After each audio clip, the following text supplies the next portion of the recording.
I know my Lord. Saludándole en el amor del Señor, deseando rica y abundante bendiciones del cielo hacia sus vidas. Llegado a la hora de compartir el devocional, el pancito diario de vida que tanto bien hace a nuestras almas. Hoy cerramos nuestra sección de un tema en tres partes y hemos estado meditando respecto del aguijón en la carne. Hemos visto el aguijón como una bendición, el aguijón como una necesidad, y hoy vamos a observar también ese lado negativo del aguijón en la carne, pero vamos a meditar bajo el título Cuando el aguijón es quitado. Cuando el aguijón es quitado.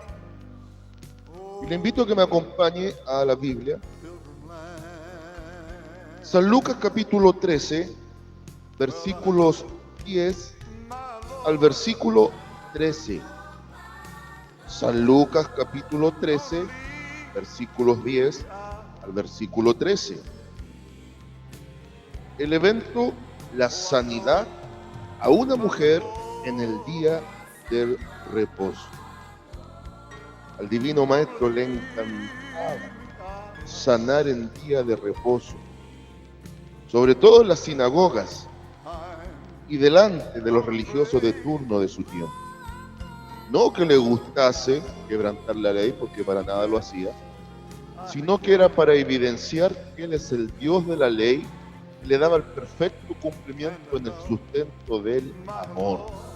Gran lección objetiva a los religiosos de aquel tiempo, que todos lo hacían en función de cumplir los rituales, pero no apegados a la misericordia establecida por Dios. Bien, daré lectura en el nombre del Señor Jesucristo a la poderosa palabra de nuestro Dios, la cual dice de la siguiente manera. Enseñaba Jesús en una sinagoga en el día de reposo. Y había allí una mujer que desde hacía 18 años tenía espíritu de enfermedad y andaba encorvada y en ninguna manera se podía enderezar. Cuando Jesús la vio, la llamó y le dijo: mujer, eres libre de tu enfermedad. Y puso las manos sobre ella, y ella se enderezó luego y glorificaba a Dios. Amén. Una vez más, el médico Lucas, dando un reporte e informe muy precisos con detalles muy importantes respecto de los milagros que hizo el Divino Maestro. Lucas no indagó en el nombre de la mujer, porque el Espíritu Santo no consideró que fuese importante el nombre de la mujer, quizás para que todo aquel que padece un aguijón pueda entender que en un momento determinado, si a Dios le place, puede quitarlo. Ahora, mucha atención con lo que voy a decir. Dios puede sanarnos, pero no necesariamente Dios quiere sanarnos. Y en nada se afecta el carácter bondadoso de Dios. Ya vimos que muchas veces el aguijón es una bendición, muchas veces el aguijón es una necesidad. Pero también hay momentos dados que el aguijón es una maldición, permitida por Dios para Él glorificarse. En este evento la clave es que Dios se iba a glorificar, quitando ese aguijón. Y si no nos dan el nombre de esta mujer, es para que entendamos que en algún momento Dios también se puede glorificar en algún aguijón en la carne que nosotros tengamos. Eso le compete exclusivamente a Él. Pero si tomásemos el ejemplo similar a esto de la mujer del flujo de sangre, también depende en gran medida de la fe que tengamos puesta en Cristo. Bien, perfecto. El antecedente muy importante que nos da, esta mujer llevaba 18 años, pero aquí nos dice algo importante. Esta no era cualquier enfermedad, había un espíritu de enfermedad. Podemos decir que no era una enfermedad natural de la mujer, Hay enfermedades que no son propias del cuerpo y tienen que ver directamente con una manifestación espiritual que se traduce en una dolencia física. En la teología actual, de disque maestros que no son más que teólogos, muchos de ellos de dudosa reputación, niegan contundentemente, y están igual que los saduceos, el mundo espiritual, que también involucra ciertas enfermedades de origen espiritual. Entendamos, por favor, veamos la secuencia. Enfermedades que vienen de parte del enemigo permitidas por Dios. Enfermedades propias del organismo. Entonces hay que hacer la diferencia. En el caso de Job, ¿quién enfermó a Job? Haga memoria. No fue Dios. Tampoco el propio organismo de Job. Fue una enfermedad de carácter espiritual puesta por Satanás que obviamente le afectó en el sentido físico. Aquí ocurre algo similar. Diferente es cuando, por ejemplo, yo, por no saber comer correctamente, por caer en la gula, que sí es un pecado, la glotonería, me termino enfermando, por ejemplo, de diabetes. Es una enfermedad propia del cuerpo, pero por un descuido mío. Otra cosa es cuando hay personas, por ejemplo, que nacen con ciertas afecciones o ciertos síndromes o enfermedades genéticas.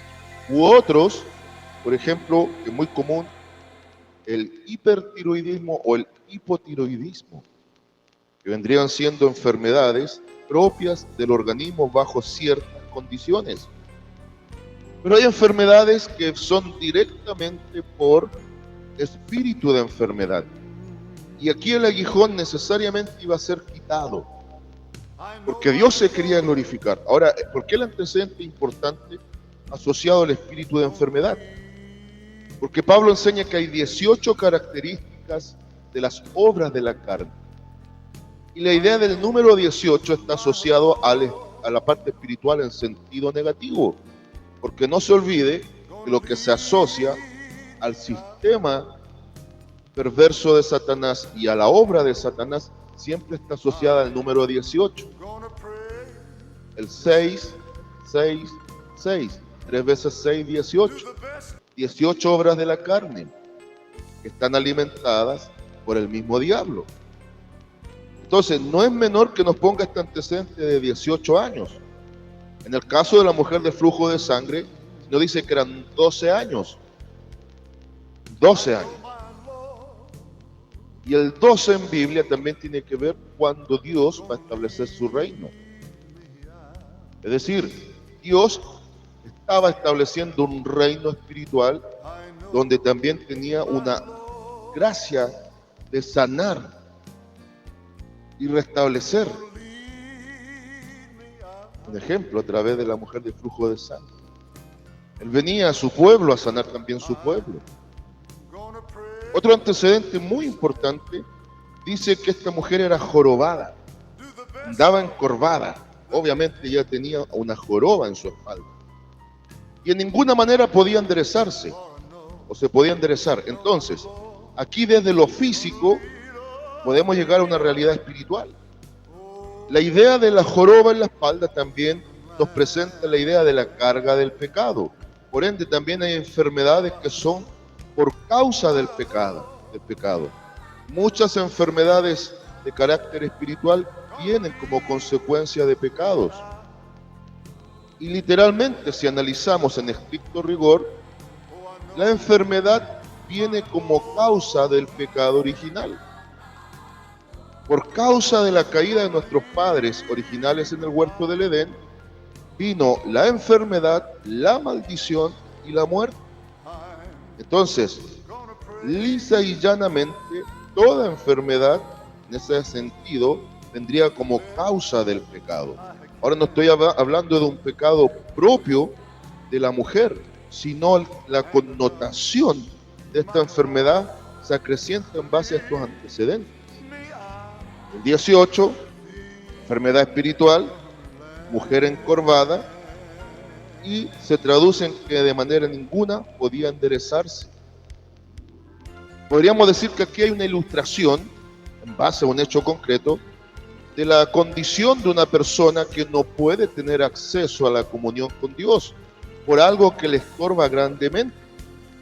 Y así como Dios necesita y puede quitar el pecado que impide un acceso a Él de parte del individuo, los seres humanos sin Cristo espiritualmente están jorobados, están cargados, están enfermos espiritualmente y de ninguna manera pueden alzar sus ojos libremente al cielo, en la idea de no poder enderezarse. Pero ahora veamos lo que va a ocurrir, el momento de la liberación. De hecho, aquí no se usa la palabra que es sana de su enfermedad, sino que es libre. Cuando Jesús la vio, la llamó y le dijo: mujer, eres libre de tu enfermedad.